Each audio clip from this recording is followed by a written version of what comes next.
This is the technique for postless hip arthroscopy positioning. Patient has been anesthetized, and we're now moving the patient down in the appropriate position, and then we'll apply traction in the next steps. So first step is to have the team all together.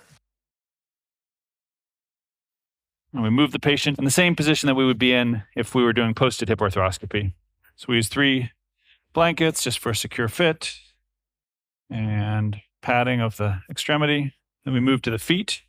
Place the feet into the traction boots in flexion, gives a better fit of the heel down into the device. Make sure we're centered. And put it down till it gives resistance, but doesn't have to be overly tightened. Ideally, we'd like her positioned in the same position based on the pad with the black line. In this case, she seems just a touch proximal, so we're going to gently move her down. All right, so that'll give a better x-ray. Okay, so now we'll apply the traction. So the steps here are that we'll place the bed into a bit of Trendelenburg, making sure we're locked down here, about 15, 20 degrees. Just put a little bit of gentle traction on the contralateral hip to give it some stability. And then the steps here, I use a 3-person technique. 1 person just giving some gentle compression to the pelvis, primarily on the contralateral side. It tends to prevent the pelvis from rotating. And then a 2nd person placing the inline traction. And I like to just control the leg so I can kind of feel the degree of traction. So I grab the leg and we together just gently put the hip in traction.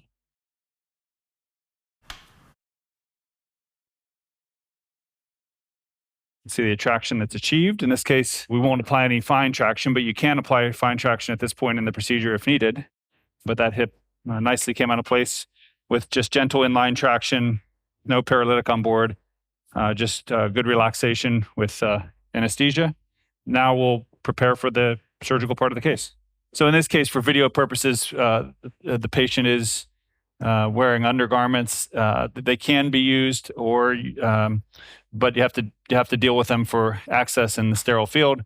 You can also do this procedure as easily without any undergarments, and you may get some more contact between the skin and the pad in that case, but both work just fine. So before we prep and drape, we'll take the patient out of a little bit of Trendelenburg. I like to keep them in some Trendelenburg, maybe 10 degrees here, just for stability, but it basically keeps the leg parallel with the floor. We'll position the bed at the appropriate height. And sometimes once the traction's applied, you need to tilt the bed, and oftentimes it's away from the operative side to give you better access to the entire soft tissue envelope that we'll be working on. Okay, so we've applied traction and then prepped and draped.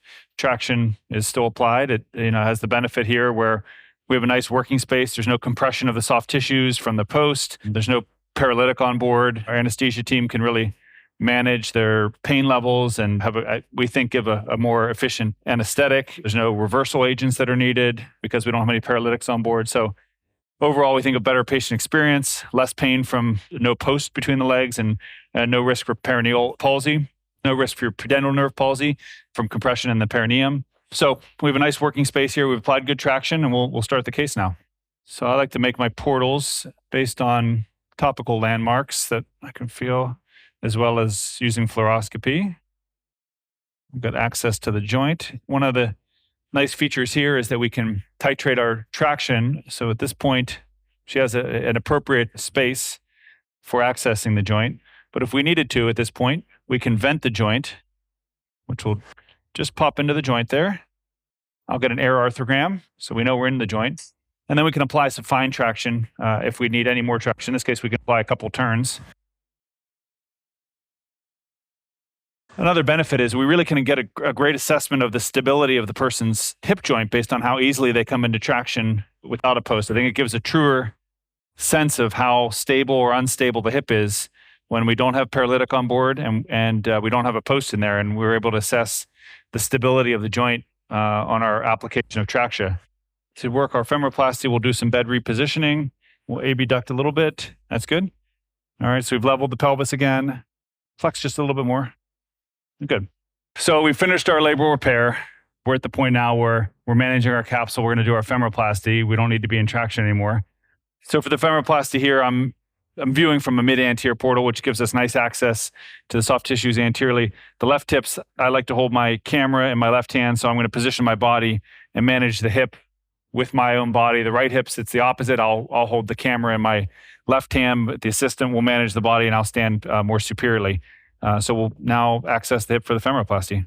We're working on our femoroplasty. We've started distally, way down the neck after we've done a T capsulotomy. You can see the work done distally there. This is very medial, so we externally rotate the hip in flexion. We can get all the way to the medial synovial fold. And that's with the hip in flexion and external rotation. And then as we internally rotate the hip, I'm using my body to internally rotate the hip, I can get over the superior part of the neck. And I'm viewing from the mid-anterior portal, which gives me this view down on the joint. So then I can get over the top. If I want to find the retinacular vessels, they're right over the top there. There's the pulse. So we know we're not too superior. So we can get our superior and our proximal femoroplasty. We'll have to do in a little more extension. So at this point, we'll finish the part that we can see with the hip flexed. And then we'll slowly come into extension, moving from the distal cam to the more proximal cam, taking special care not to take unnecessary bone proximally. All right, so we've completed our femoroplasty, and we've put in 3 stitches to close the bottom of the T with the hip out of traction and with the hip flexed. And now we're going to reapply traction to allow better access for capsule closure in the interportal capsulotomy. So we'll stabilize the pelvis there. Generally have to tilt the bed back again away from us. That's good. And then we'll just apply a gentle inline traction. Good. Okay, let's see an x-ray. We can put some fine traction on now. Got a little more traction. Okay, x-ray there. Okay, so we've reapplied some traction. Help give us access to the capsule for placing our stitches. We can place our superior stitches without hitting into the head or without hitting into the rim. So being able to quickly go back between traction and in and out of traction is real helpful at different portions of the case. So we're placing our capsular stitches here in traction. Really, you can see some of the technical benefits of postless traction techniques are that you can go in and out of traction certainly much more easily through the case. You have a lot more freedom of movement with your hands when you're working. There's no compression of the tissues. For me, it's also very helpful to be able to gauge how unstable or stable the hip is with our traction. And I feel like I can get this better whenever we're not using a post. There are many benefits to the patient as well. And it's not just that it's as easy to do. We think this is a technique that's safer for the patients and provides better outcomes for several reasons. Number one, it certainly eliminates the risk of pudendal nerve palsy. There's no post. Not just that, patients who don't get a palsy still can have significant pain from the compression of a post in their perineum over the course of even 30 to 60 minutes. So eliminating that, we found that we see the patients post-op day 1, they're really have minimal pain. We think it's really helped with their post-operative pain by eliminating the post. Number 2, the anesthesia team can, by giving an effective traction technique, eliminate the need for paralytics, which gives them a much more functionality and ability to titrate pain medications. They don't have to use reversal agents. So it gives much better anesthesia experience to help these cases be done at a ASC or hospital, but be able to be discharged much more easily. So we think it's a big benefit to the patients, our access to the joint, and it's easy to do.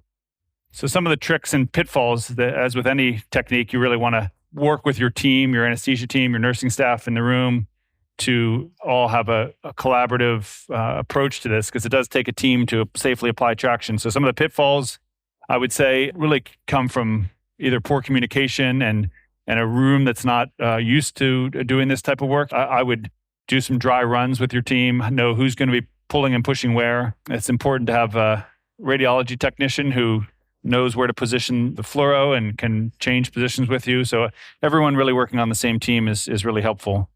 Number 2, we do think that giving a little compression to the pelvis whenever we apply the traction is very helpful for just maintaining that position on the bed, because what you don't want to do is pull the patient too far off the bed. We want them to stay in that position. So some of the ways that we do that, we maintain that Trendelenburg position. We provide a little gentle compression when we're putting the patient on the bed. The keys are, both for the positioning for the traction, but also to make sure that when you place the traction that you can get a good fluoroscopy image is to position the patient in the exact position where that little cutout is and where that line is on the pad, in the same position they would be as if there were a post. That ensures that you can get x-ray access, that the patient has enough support to their torso and to their buttock region, and that they don't slide off the bed distally. So real important consideration there. The last piece that we've really changed our traction, we found that even if you only get halfway of your traction with gently pulling it, leave it, go prep and drape, come back in, and then when you vent the capsule and just put some gentle fine traction on, patient oftentimes is a little more relaxed and it'll come right out. Even without venting, if you leave this partial traction on for the couple minutes that it takes to prep and drape, and then come back and just put the fine traction on, usually that hip is relaxed enough at that point that it'll come right out. In conclusion, this is a postless technique. We started doing postless hip arthroscopy probably about 5 years ago. For the first 6 or 7 years of my practice, had done posted arthroscopy, which we had some problems with, but performed well. We made the change and we had the post in the room when we first started and said, okay, well, if we can't do it, we'll put the post back in. But probably over the course of well over 1,000 cases, I would say by now, over 5 years, I don't even know if we know where the post is in the hospital anymore. We've never had to put it back in. That concern is gone. We've been really happy with using postless arthroscopy. We think it's very safe for the patient. We think it provides some real benefits for the surgeon with ease of going in and out of traction, with a better understanding of the stability of the joint. We think it provides some real benefits for rehab and for anesthesia care. And so for a number of reasons, we've been really happy with this technique, and we think it provides a very safe alternative to the standard posted hip arthroscopy that we've all done for years.